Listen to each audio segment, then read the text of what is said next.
Hello, hello, hello, anyone, everyone, all of the above, all of the below.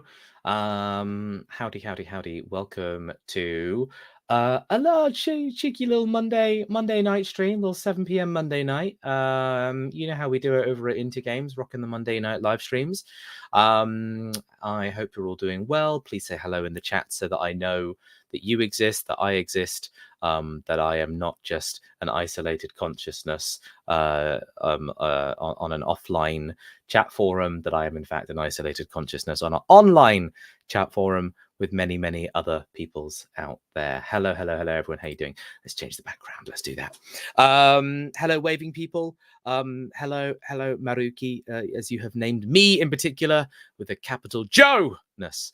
I exist, fellow human. That is exactly what I need to hear on a Monday night. Thank you so much. That is validation at its peak, I think. Thank you, everyone.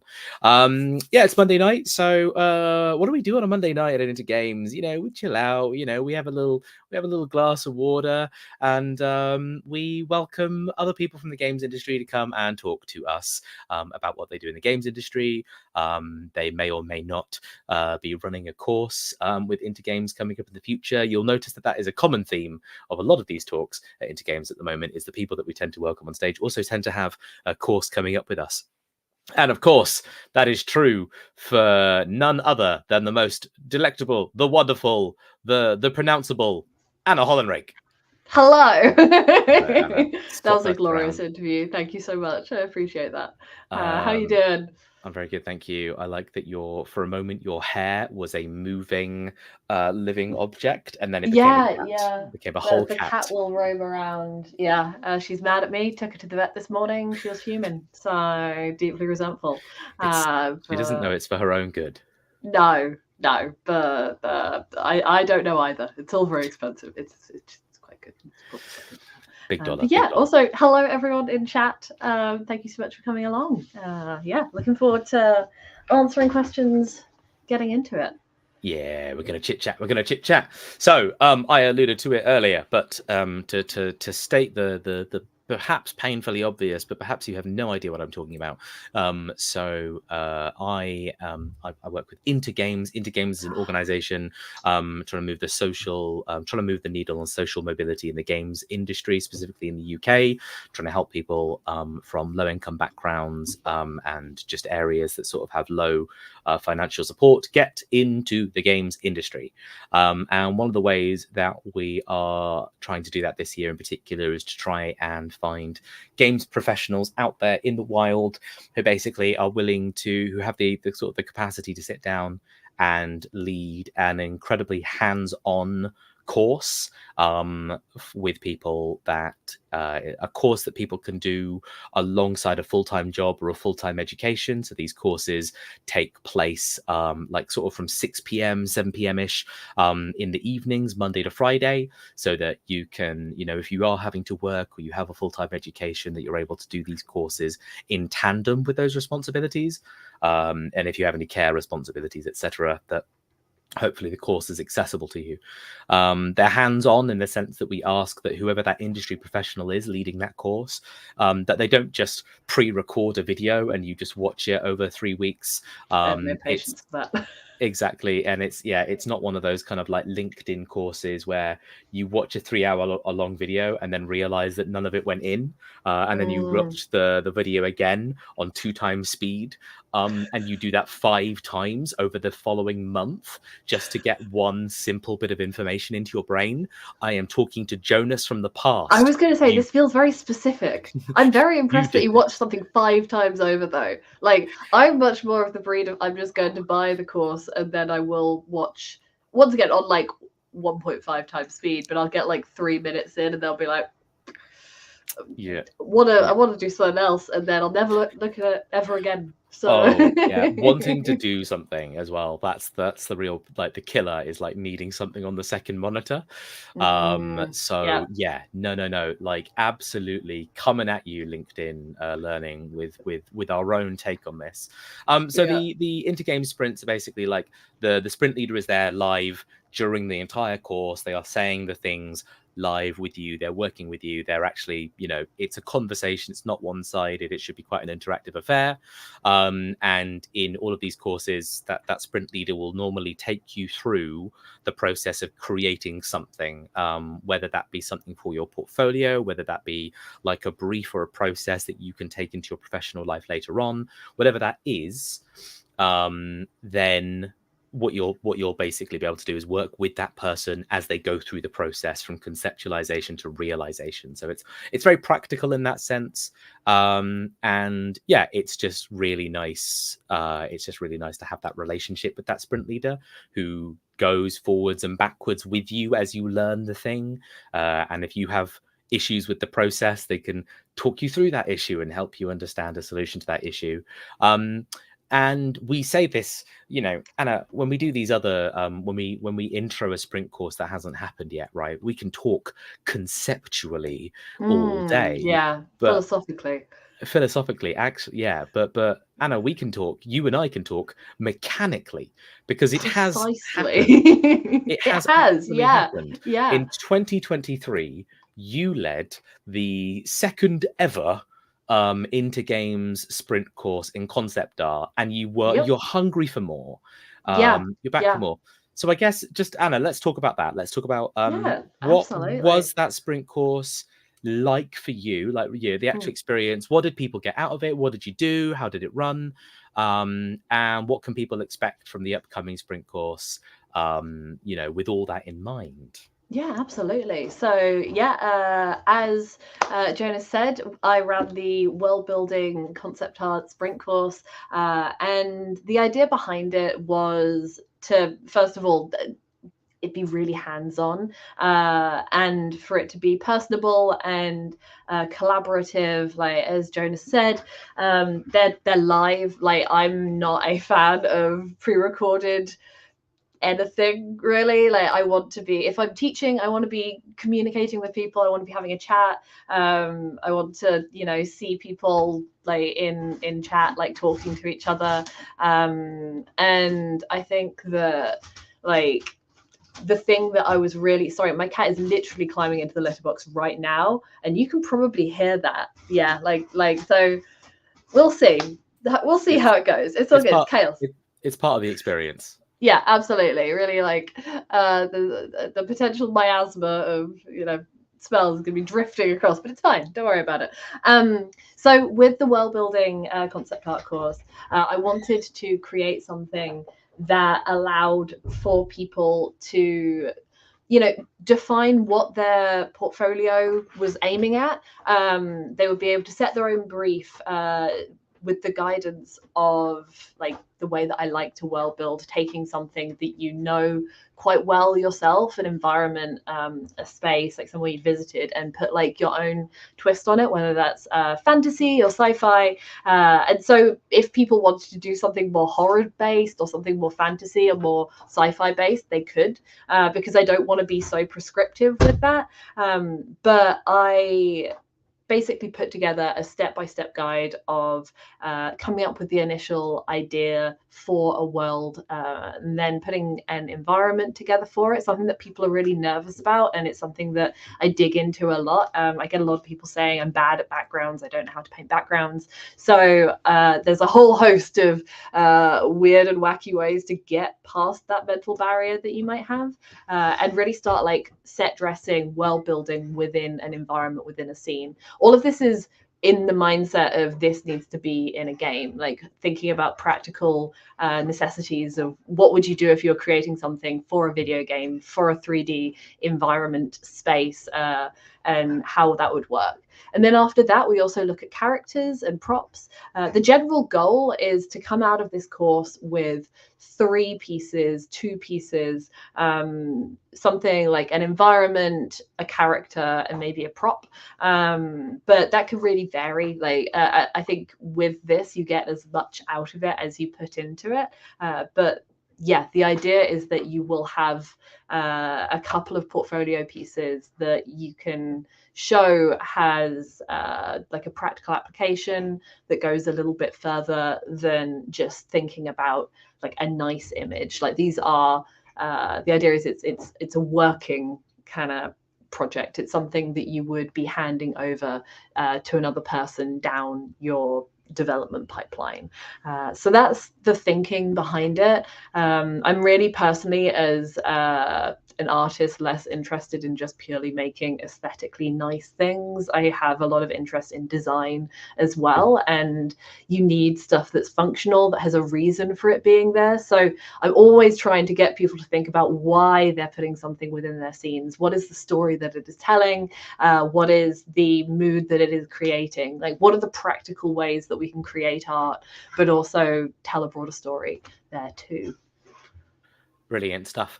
And I realized like we sort of overlooked a really key component of all this, right? So we've dove straight into the sprint course, we've dove straight into what that is, but who are you? Who am I? Anna? Who are you to deliver What such is foundational knowledge and meaningful art and things like that? I mean, So who knows? You know, we can interpret from this that you're probably an artist, right? Maybe.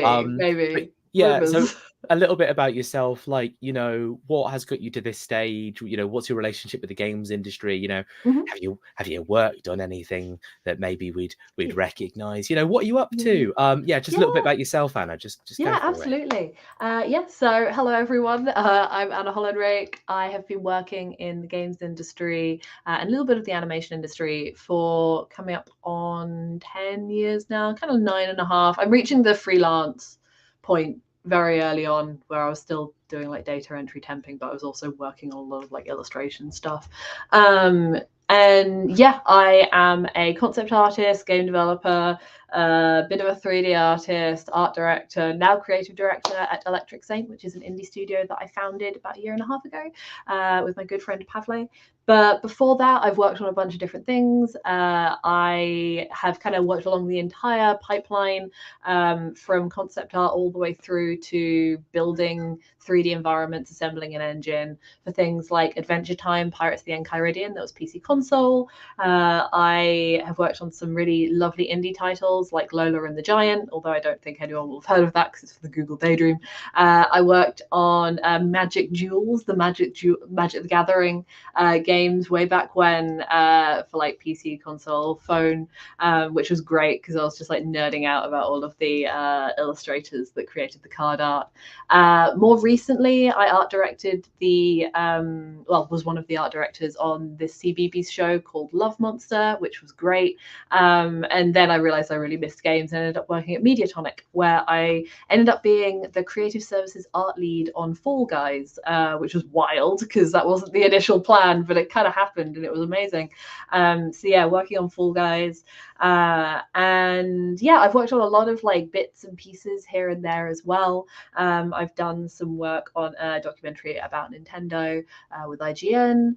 I have recently done some merch design for Larian. There was a running joke last year in the sprint that how long would it be before Anna and Jonas bring up Baldur's Gate 3, and I can safely say we've made it 16 minutes before it gets mentioned. So yeah, got to do some merch design for Baldur's Gate as well, which was sick. So yeah, I like doing too many things. I've recently just done some work for Void Souls as well, which just got announced. But generally, I like world building, I like art directing, I like stylized stuff and making spaces that feel warm and friendly and bright. So yeah, that's me. Brilliant stuff. Thanks for expanding on that. As you were saying that, I was so tempted to start rolling my chair backwards and see if I could reach without looking, because I know it's on that shelf behind me. My Google Daydream.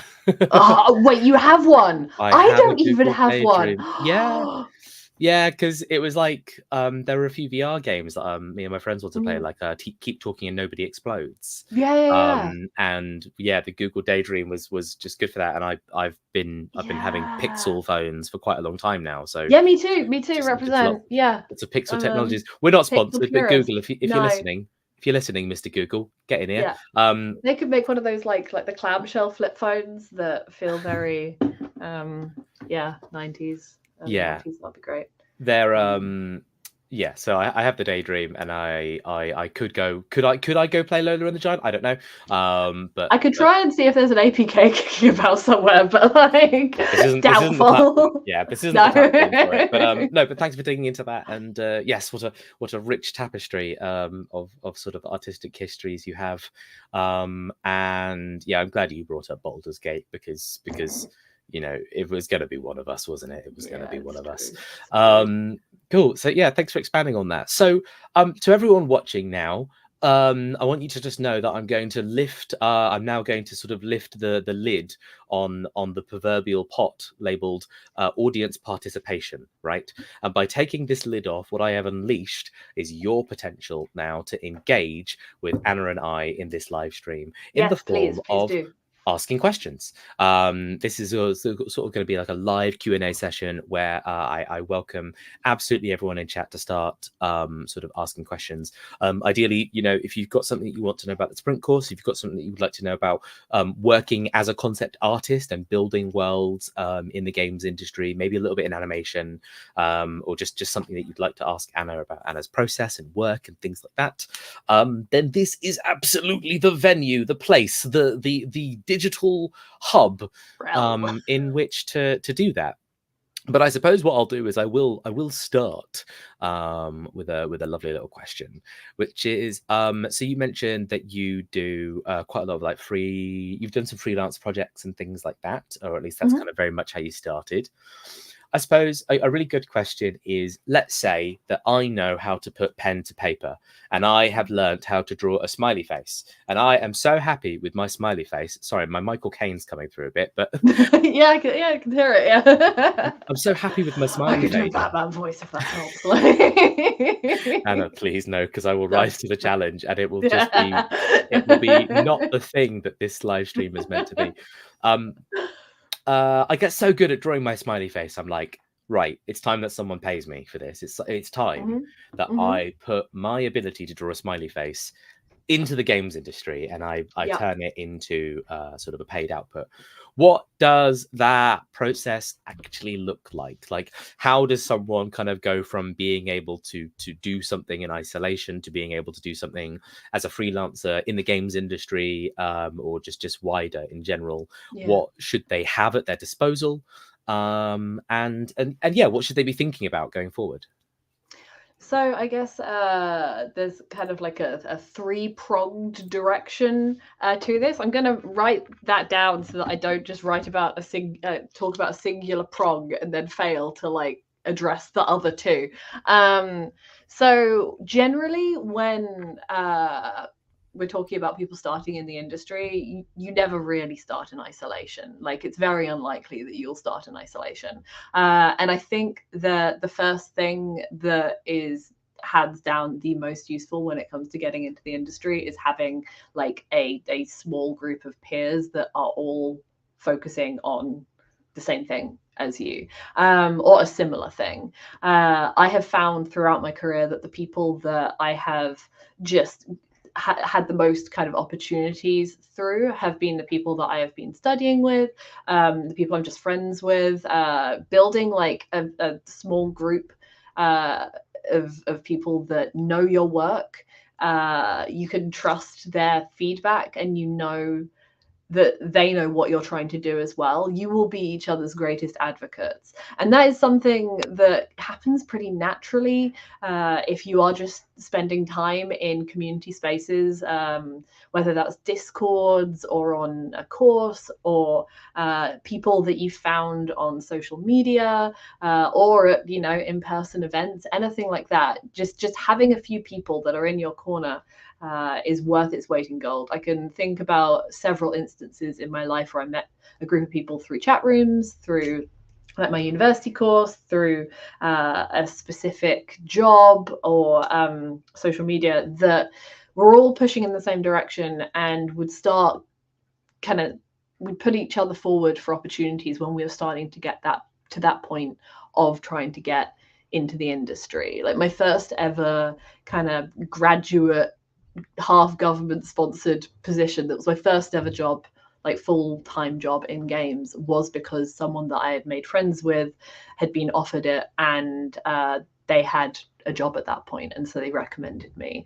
And there's so many little moments where you will find that just having a few advocates that you are all like, you know, rising tide lifts all boats in each other. So helpful. The second prong is just your work and visibility of it. Making sure that you're putting it in visible places, that you've got ways of showing it off, making sure that your work is you know, of a good quality, that when you are showing, if you're submitting it to places, having it like be answering the questions of the job advertisement, rather than sending them like really mixed messages if your portfolio is a little bit all over the place. But yeah, just being visible, like things that are kind of annoying, but just the way that it tends to go. If you've got ArtStation Pro, you'll be at the top of the search. Stuff like that is stuff that you've got to like keep in mind, really. And also, yeah, just having that visibility on social media can be really helpful. But not only that, but making it clear that you are looking for work, like, and maybe doing like a kind of really nice graphic about it. That's how I got my first ever freelance job. I posted on a board game forum, and I did a really cute little, I'm available for work, this is how you can contact me, these are the kind of things that I do.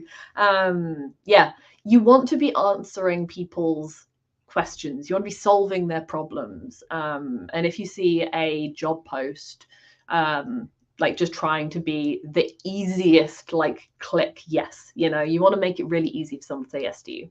And the third prong is one that I don't think is as spoken about as much, but it is like general professionalism. Like the number of times when I have been doing a post for a role that either I have available or someone else has available, and I will ask for like very basic things, you know, portfolio, name, email. The number of times that I do not get even 2 out of 3 of those things is wild. Like, and I won't have a way to contact people. And just it really kind of surprises me how widespread that can be. Even just like I can't DM someone, or I can't like find out their real name. And then kind of alongside that, just putting yourself forward for things, like applying to jobs, having like a really solid cover letter has been really helpful. Like the number of things that I've gotten just because I've kind of written a very specific cover letter that is full of like fun little references and jokes, it can't really be overstated. I mean, that's literally how I got like the Larian thing. Like I sent them a completely deranged but very enthusiastic email saying that I'd be interested in doing merch design for them. But that goes back throughout my entire career. And I know cover letters are really annoying, but like if you're applying to a bunch of things, like put all of your written cover letters into a document, separate them by kind of like the vibe, and create yourself a cover letter builder, because then you're not starting from scratch. So it's a weird one, like having that nice smiley face and being like, I really like that smiley face, I want to start getting paid for the smiley face, is great. But also being someone who like is keeping their ear to the ground about the kind of work that's available, you know, helping each other, like your kind of compatriots, and so they'll help you. It's really, really valuable. It's kind of a, as I said, a multi-pronged approach. Nice. And I love all 3 prongs. They are my favorite prongs. I will love the job's trident. I will love all prongs equally. No, thank you for that. Yeah, there's some really great advice there. The community thing is like very much what we champion as part of Intergames. Is like by joining the Intergames community, you join a community of people who, like, you will find people who are doing exactly the same thing as you at your level, and like you will join them in doing that thing. And then when one succeeds, they will be able to pass down like their success to other people. Like they'll be able to kind of have that insider ear. They'll be in the industry now. They'll be able to sort of, you know, opportunities that might have come their way 6 months ago, they can now pass on to this community of people that were there with them on this journey. And yeah, people rise together. Like that is absolutely one of our like defining sort of it's something we really tried to champion and make sure that we were conjuring within the course. Yeah, like I really don't like the idea of everyone just being sat there in kind of silence at their computers with their cameras off and just watching me yell about a PowerPoint. Like that's not interesting, that's not useful. We want to be involved, we want people to be engaged, like talking to each other. Yeah, I'm an ardent believer in community, so it's important. And like it's definitely come true for that past cohort as well. Like I as off the back of being involved in your course last year, I've met several of those cohort members. In fact, we met you as well, I believe, at like MCM Comic Con or something like that, or like EPX or something. I know several of them have gone on to sort of find a role or a career or an opportunity. And then I know that a lot of them have just like become friends and supported each other later. Like I can see it in their LinkedIn communications. I can see it on like their Instagram or whatever they're sharing in other Discord communities. I just know that exists. So yeah, it is just so true. And I would not underestimate the power of like networking in communities. You know, I get it. Not networking really sucks for some people, but there are also still nice I hate ways. the term networking. I don't like networking as a concept because I think it's very, very obvious if someone's trying to like get something from you, and it's just I don't think it's a nice way to like view things. I much prefer just you make friends, and the people that you resonate with you make friends with, and there will be people that you will resonate with within the industry. Beautiful stuff. I'm going to resonate with a question in chat now. So thank you to people who have been asking questions in chat. I really appreciate it. And I will be drawing from upon you now and bringing your comment live into the stream because I can do that. The first question I've got here is Dan Tonkin asks a specific question, sort of about the course, actually. On the course, what platforms would we learn and what would we build? I suppose what platforms would we use to learn and what would we build in? And sort of in what length of time? So how long does the course last, or how much time would they have to build that piece of work? And how does it make us competitive in job applications? So I suppose really like, what is the strength of that portfolio piece when it comes to applying for jobs? Like what does it do once you've made it? How do you utilize it? Yeah, so I mean, with the course, the platform, I guess, if I'm understanding you correctly, like we'll be using Discord and then Zoom. But also in terms of like the programs that we're using, I personally use Photoshop, but I'm very open with whatever graphic software people want to use. I'm just embedded in Adobe for the rest of my life. And there's nothing that I think I can do about that, unfortunately. So we use that. Also for some of the environment development, we talk about different ways that we can create environments, including, I mean, I have a Blender example, but I also have an Unreal Engine example, and I also have like physical, tactile ways of making environments as well, because Blender is scary and takes a while to learn if you've not done it before. And I'm very much approaching this from a broad, anyone can jump in kind of perspective. And then we would be building, as I said, an environment. So let's say, if you really go hard on this course, it's 3 weeks long, and you end up with one environment concept piece, ideally a character as well, maybe 2 characters, and then with like a prop potentially too. And I find that with a lot of like job applications that I see, especially from a concept art angle, you'll have quite a lot of like disjointed work, especially from application portfolios. You'll have like some cool designs, but they don't necessarily have like that joined upness. And I find that what is really useful for me is when I'm looking to hire is a body of work or a selection of images that are from one world that you could see being part of a broader games project. And Alongside that, another big thing that I find in concept art application portfolios, especially when people are just starting out, is that they'll tend to focus on one or the other, characters or environments. And usually characters I tend to find is more of the leaning. And you broadly, unless you're going for a very, very specialized concept art role, will need to be able to do both.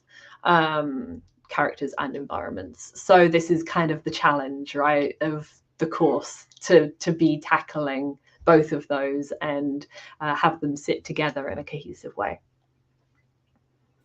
Brilliant stuff. Thanks for thanks for sort of going into that, and I hope that answers the question. Dan Tonkin, thank you for asking the question. If there's anything there that we haven't sort of answered, by all means, just pop it in chat and we can expand on that a little bit more. I have just been sent word from on high and been given exactly the thing that I want to offer everyone today. So I'm going to segue slightly from a question to a reward, if you will. So first of all, if you're here in chat and you're joining us live for the event, thank you so much. It really means a lot to us that you're giving your Monday night to us. You know, us silly little Baldur's Gate fananglers, enthusiasts, just chatting about RPGs and whatnot. If the course sounds exciting to you, just so you know, the course that we're referring to is a sprint course that Anna is running, and it starts in May. It starts on the 6th of May, I believe, and runs for the following 3 weeks.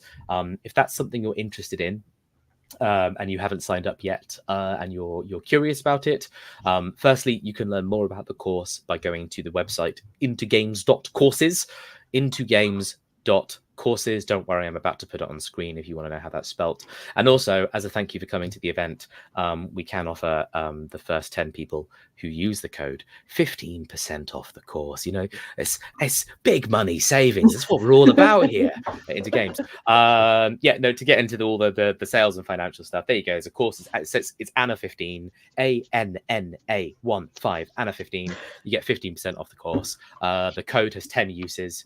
That's go for it. Words. You know, I don't need to say much about that, right? It's quite self-explanatory. URL's down there, code's down there. Thanks for watching. I'm going to leave that scrolling down there just for a little bit. I'll take it away and then I'll bring it back later, so don't panic too much. You can also just ask in chat if there's something that you don't know about the course, and I will make sure it gets answered. Now I'm going to bring back some questions, because that's what we're all here for, is we're here to get our questions answered. Next question I've got for you, Anna, is from Dev Draws Art. What do you expect to see in a character designer's portfolio, and what makes a good portfolio? Okay, so from a specific character design perspective, you really want not only to just have like nice character illustrations, but like things that you could hand over to a 3D artist and they could model from it and they wouldn't want to cry.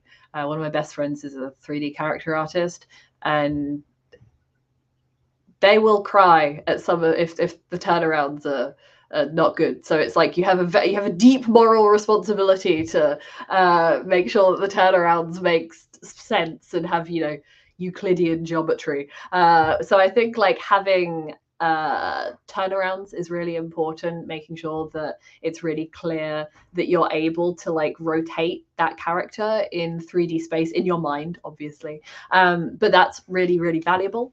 I think alongside that, having just well put together character sheets with material call outs that will help the character like 3D artist specifically be able to like create those materials. That's really important. A strong sense of anatomy as well, very, very, very important. Making sure that you've got like I always like to see like a good understanding of anatomy, but also the way that you present characters, trying to communicate maybe some of their personality. Like if you've got a turnaround sheet, for example, and you've got like front, back, and side view, maybe you have like a 3/4 view that is like more representative of their personality, and it's got a bit of like gesture, a bit of like maybe they're snarky, maybe they're confident, maybe they're shy. How do you show that within their stance? That's really important, as well as being able to render out those materials nicely. Really, really vital. Also, I think that being able to show a variety of characters within a specific world is really helpful, because once again, just having like a one-off character design is it looks cool, but it's all about that consistency as well. So that's why, as I said, I'm a really big fan of like more world building projects where you might potentially have 2, 3, 4 characters from this world, and maybe they don't need to have a really kind of clear breakdown for each one of them in your portfolio, but it is very, very valuable to be able to show that you're able to not just make like a cool main character, but also like different genders, different body types, like different ages. Like how would a variety of characters appear in this specific world? How can you showcase them with like cool color choices, with interesting shape design? Yeah, there's a lot that you can do with that, but I think that the main thing is the practical use of the art, and that is for it to either go into a 2D sprite production or as a 3D artist.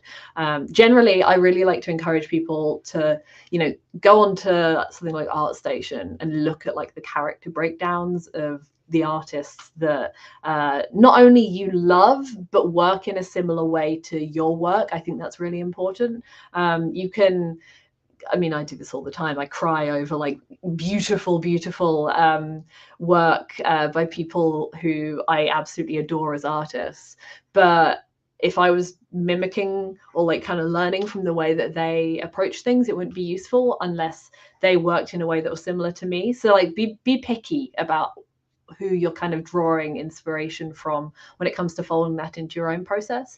But if you find someone who is working in kind of a similar way to you, or is kind of in the direction that you're aiming to go in, and analyzing what they're doing, like really like being critical, thinking about the decisions that they're making, and why they've done that, and also the way that they've presented the work. Like if there's anything that I find people fall down on after they spent ages on like a character like breakdown, it's just not putting that tiny bit of polish on, and that can really set your work apart from kind of more student work to professional work. So look at the way that they have presented it as well. Have they made like a really cool little logo for it? What's their backdrop like? What are the fonts that they're using? How can you communicate like the world through like your font choices? Because and don't get too stressed out by it. Like fonts are scary until they're not.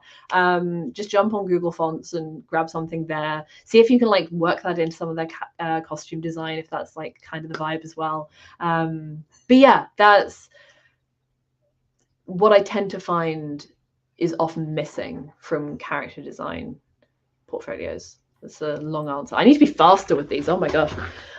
No, but you're being comprehensive. That's the positive spin we put on that. It's a very kind way to say slow. No, never. Polite callback again to the sprint course where I would hold back. Oh my god, you're warrioring me. The Wario that says hurry up on the back of the jacket. But that's a needlessly niche thing to reference right now. There are some brilliant questions in chat, and I am reading a lot of them in advance, just to kind of get a tone. What I'm going to do is some questions are going to answer other questions, and some questions are really good for us into games more than you, Anna. So what I'll say is, for a lot of you who are asking a little bit more about like what communities could I join for portfolio reviews, for example. Join the Intergames Discord. There is definitely a link somewhere in this YouTube video down below me. Join the Intergames community. We have a channel called the Feedback Forum, where you can post your work, and then we just have a community of 8,000 people, and a lot of them are artists. At least one of them will be willing to give you some meaningful feedback on the work that you do, I promise you. Not to mention that we will be running specific events that are portfolio reviews in the future, so just keep an eye on those. There's a question there just about joining like communities. If you go to a new place, I would say keep digital communities in your back pocket. Digital communities are location agnostic, and we can definitely help you in the digital space. So just keep us in your pocket, definitely. Digital I've got a communities question. are so vital as well. Like I think so, because one of the biggest ones that was a help to me back in like 2010 was a DeviantArt chat room for like space art. Like it was very, very international. So yeah, big believer in that. Yeah, and it's like, yeah, if you jump into a Discord like ours, there'll be 100 people who can point you to other Discords that can then point you to physical local communities. You know what I mean? Like, Yeah, you're completely. probably 2 communities away from something at your front door. So by all means, I think just jump into the Intergames, and we will happily answer those questions using our collective resources. There's a really great question here. So what I'll do is I'll read out your comment first, actually, just so we can see who it is. Psy Chaotic with a capital C says, I put a long question in the Discord channel. So just to point out as well, we've got some people who have left questions for you, Anna, in our Discord. And now what I'll do tried to open the Discord and then it messed with the headphones, so I've had to close it now. So don't worry about it right now. But what I'll do is I'm going to read this question out because, I mean, one, you're here in the chat, I think. I think you're called Josu, Josu, in the Discord. And I can see that it probably would break the YouTube character limit. So I wanted to ask about someone who specializes in conceptual art, with job opportunities being 2D, being scarce compared to 3D positions. I'm teetering towards learning more 3D and trying to make it as an environment artist and grow my concept drawing during employment. I'm just sort of scanning the question and just getting the key bits. I've been told that it is a healthier path, but they've also told me to not stop doing what I love at the same time I yearn for my situation to change.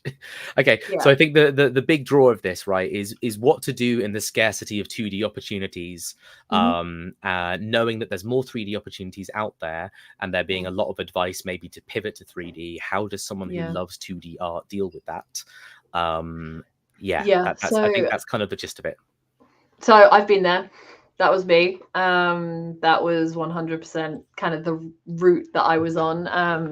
I did a game art degree ages ago, and I very much wanted to do concept art. And then it was like, nope, there's a lot more jobs in 3D than there are in 2D. And part of the syllabus was learning 3D, so I did it resentfully. But it's difficult, right? Because I don't know if I would have gotten to do the concept art that I did if I hadn't had like that kind of 3D in, because I did start out kind of doing generalist stuff, and I still do generalist work. Like, I do concept art, but I can still build things in 3D. But I'm also somewhat resistant to telling someone to go down a route that is something they're completely uninterested in. And I also think that when I was learning, I found that I was having to learn 3D in areas that I did not care about. I mean, I was doing a lot of like realism, and if you are familiar with any of my work, it's all stylized. It's all like very, very warm and bright. And so I was kind of approaching it in the wrong way anyway. My advice, if you do feel this pressure, is to kind of find a way to kind of optimize it so you can still do the kind of 2D work that you want, because being able to do 3D is incredibly valuable for concept art. I use it all the time for blocking out scenes, for like if I'm trying to do a particularly complicated image, and I can grab a few models and then kind of pose them in space around. I can use it to problem solve a lot of the time. Alongside that, when I was learning 3D, when I was doing it in more of a kind of game production mindset, once I did start doing 3D in an area that I actually liked, that was stylized work, it was hand painted, that was much, much more interesting to me. And so I guess what I would say is, if you absolutely hate it, don't. Like, if you are completely like, I mean, there are still jobs out there. They might be more kind of like, there's other directions you can go in, like UI, for example, or like there's like flipbook VFX, there's like stylized VFX as well that have jobs available too. But yeah, it's not just 3D or death. There's a lot of jobs out there that aren't just like, yeah, you can only do environment art and that's it. So yeah. Nice. No, thanks for expanding on that. And I've noticed there's a similar question as well, actually, but I think you've answered it beautifully in all of that. So thank you very much. I'm jumping sort of down the chat, actually, because I think someone's asked a really good question here, and I would hate for it to get missed out on. Halo Combat Eclipse, that's right, the video game, has a question for us. Hello, Halo Combat Eclipse. Hello, Combat Eclipse. It's so good to see you. As a non-arty team lead, what can I do to help artists understand the world I've designed? Ooh. How could I make a good mood board, etc.? So, this is exactly my kind of thing. Okay. So I am a big believer when you're working in a team, especially when you're working in a team with wildly different disciplines, that you need to find like ways of communicating, as you know, the cross the I don't know, jargon boundaries. One of the ones that I really love is emotive keywords. Being able to communicate how a space should feel in an emotional way is really, really helpful, because like everyone can kind of grasp an idea of that, right? Mood boards are great. I tend to caution against overloading people with reference. I see it all the time. I do it myself, where you have an idea and then you just start getting just too much reference and the core intent gets diluted. I love like playlists as well. Like if you're trying to communicate like how something should feel, putting together a short playlist of like music that would like soundtrack that experience is really, really helpful. Yeah, like when I was working in pitches, new game pitches at Mediatonic, I would have, you know, to communicate an initial idea to some designers, I would have 3-4 core images. I would get like a font as well. Like I just think that that's really helpful, just because it helps people visualize the UI maybe, and give it a kind of title that feels dramatic and part of that world, and then write like a few notes, maybe like a short sentence or two with some emotive keywords about what the idea of it is, and then the music would really help with that too. Yeah, but I think also splitting mood boards out into specifics, like you've got kind of overall vibes and then maybe costuming, color palettes, that can be really helpful. Also just writing as well. Like if you can write a short paragraph, like when I'm trying to come up with new ideas, I'm always trying to find ways to access different parts of my brain that aren't just visual, and I find that writing is a really nice way to kind of communicate that, so you know it can kind of work the opposite way as well. Yeah, brilliant stuff. Just scanning the chat because I can see many questions and just trying to make sure that we get all of it in good time. There's a good one here that someone seconded in chat, so I'm going to give it the spotlight. Joe Watson asks, do you have any recommended courses or guides to get that knowledge base of 3D work for a 2D artist with no knowledge of 3D? I mean, there's a lot out there. I couldn't be like, this is the specific one. There's so much on YouTube. The one thing, okay, everyone's always just like, follow the donut tutorial. And I don't know if I entirely agree with that, because having followed the donut tutorial for like Blender, I find that it's a lot of focus on like rendering and everything. And if you're just learning how to do 3D for the first time, that is very overwhelming.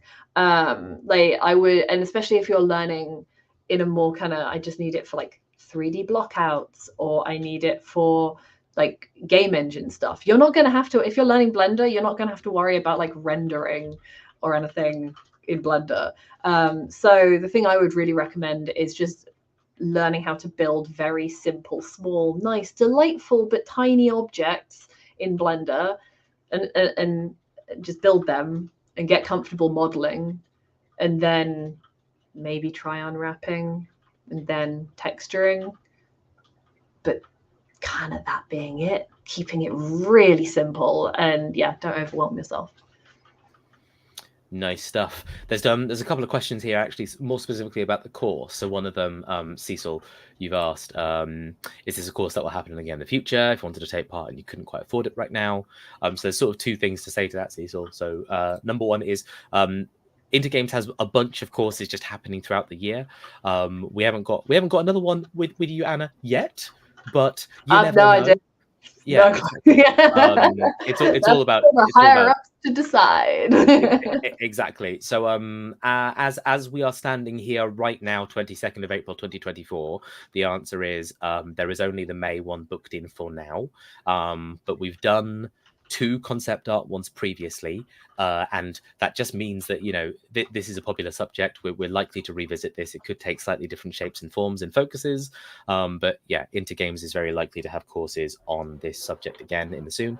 And if it's the financial aspect, so one is there's that 15% code floating around that I can put back up in just a moment.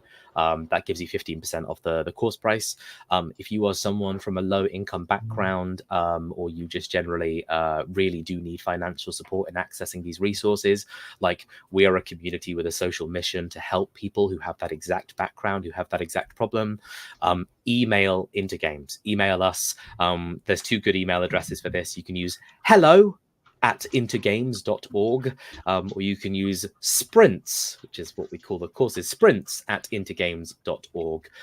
If you get in contact with us by email, again, you can start the conversation on Discord as well, and I'll make sure that you get pointed in the right direction. We do provide financial support. You know, we basically try and make sure that people who want to do this course and can benefit from this course can do so without necessarily having to overcome a financial barrier that they cannot overcome otherwise. So please do just start that conversation with us, and we'll always help you out. And there's another great course question here, which I suppose, the final part of this question I think is really important. So Dan Tompkins says, 3 weeks is a short amount of time to get to grips with character and level design. What support is there on the course on the platforms you expect to use? Is it beginner friendly? And I think that last part is like really important, is like, how much experience or how much should someone sort of feel confident with their artistry before coming into this course? Is there a minimum? Is there a maximum? Like, where are we going with this? I mean, the idea initially was that it was going to be pretty intensive. Like,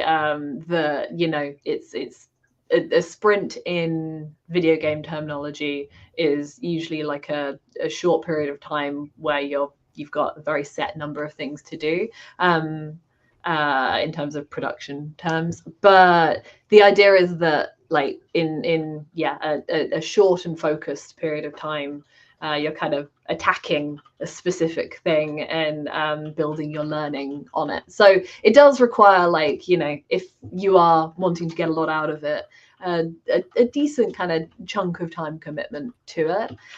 In terms of the, sorry, I'm just scrolling back up to the question. Where is it? Yes. So in terms of the course and the platform, like, there are study groups as well. There's the kind of cohort that you'll be learning with. So you have people to get feedback from. We also do live feedback. I give feedback to people. It is a lot to learn, but that's kind of the idea of it. It's meant to be intensive info dump of how to approach world building. It's also like ideally for people who are kind of coming in with some experience, who do know how to like draw and paint to some degree in digital software, but it's not completely necessary. I think if you are going to take it, I would recommend messing around in Procreate, Photoshop, because I will be talking about stuff that you'll need some kind of like digital experience for. But yeah, I think the initial idea behind the course was that it was kind of being pitched to people who might have graduated from a games course or had spent like some time working on their skills. And I think that to some degree is still true in terms of the terminology that I might be using. However, I still think that it's pretty accessible and people are very willing to help and explain certain things. And yeah, just from my experience running the course last time, I think that I might like slightly dial back on the very specific game angles, like thinking about the play style that people will be using. I think I'm more kind of going to focus on just like the pure world building rather than like, is this a first person shooter? Does this game have a fixed camera perspective? Because I think that maybe like threw people a little bit last time. Brilliant stuff. Thanks. By the way, thank you to everyone who's asking these questions. By the way, I do mean to thank every one of you individually. So just take this group thanks as your personal thanks. We're sort of coming up really on the hour, I think, actually. And I can see that we've answered a good chunk of those questions in chat. Thank you everyone who's been asking these questions. Thank you everyone who's sort of been able to respond after you've heard your answer. And thanks to everyone who's just sort of spinning a bit of conversation. There was a little question there about, apps and sites to make good mood boards, but Miro and PureRef have been recommended in chat. So by all means, I feel like such a dinosaur. I'm just there like, I just open an A4 document in Photoshop, just paste stuff in. Just slap it all in. I just love an A4. Yeah, no, I would say like whiteboarding, Canva and Miro are probably fine by all means. It's whatever gets the job done ultimately. Yeah. Make picture look good. Make mood board. Make moodboard.com.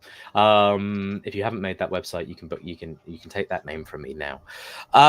So I think thank you everyone in chat for asking all your questions. I think this has been really supreme, and I hope you all have a better appreciation for just different techniques that you can take with you with as a first time artist entering the games industry. Maybe there's something that you can look forward to in this course, and I hope we've equipped you with all the information that you need if that's a decision that you're thinking of making. Again, one last time, salesman.com. There you go. Intergames.courses, Anna 15% off. There's payment plans, there's financial support. Just email us, get in contact with us. We do courses in quite a lot of other things in general as well.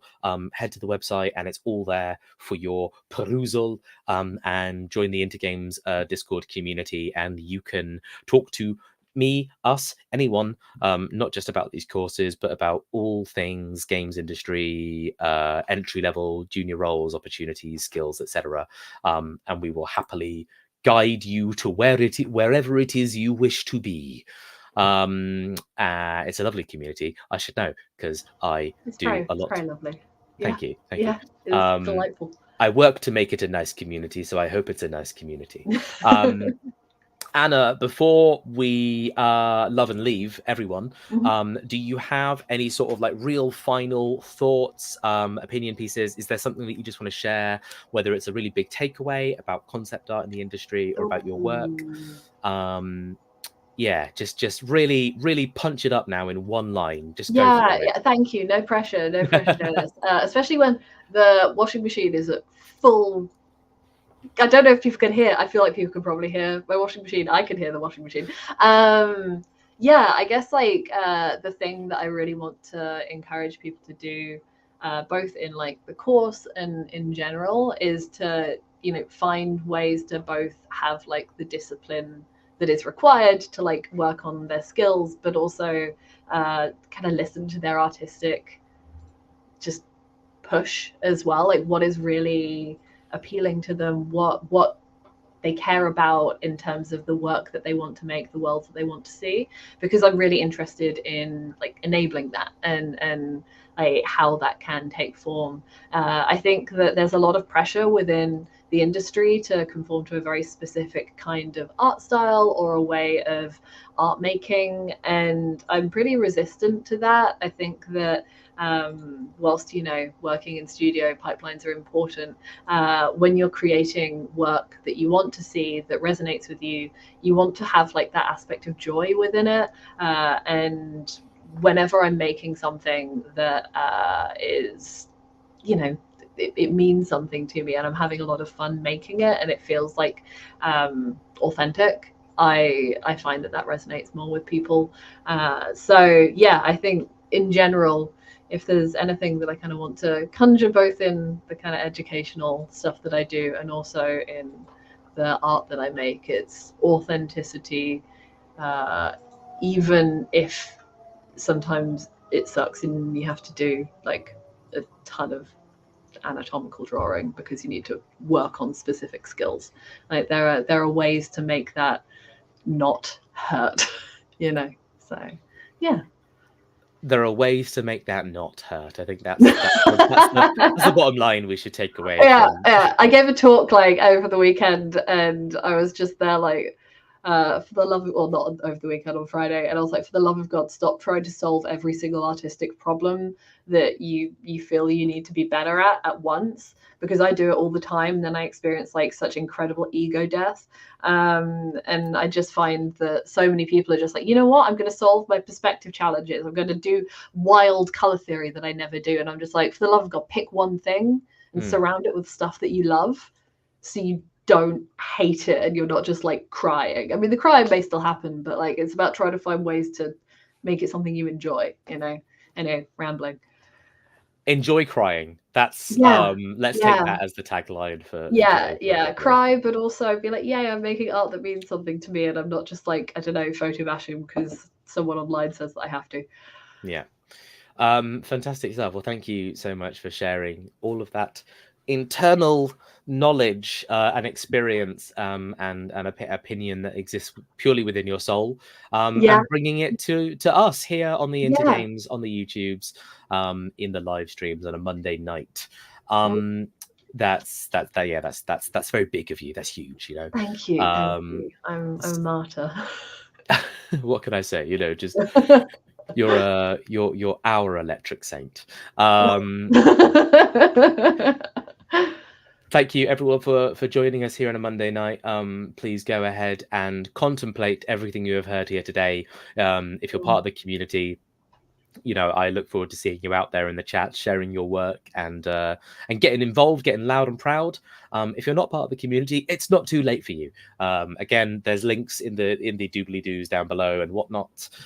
You can send me a handwritten letter asking me to invite you to the Intergames Discord, and I will write you back a handwritten letter saying, how do you know my address? Don't tempt fate, Jonas. Someone's. That's it. That's basically it from us. Enough of the silliness. Thank you so much for joining us, everyone. Good night. Thanks for coming along, everyone. Yeah, you're all brilliant. You're all lovely. Have a good time and see you out there in the wide world of the internet or at the next one of these events. Bye bye for now. Yeah. See you.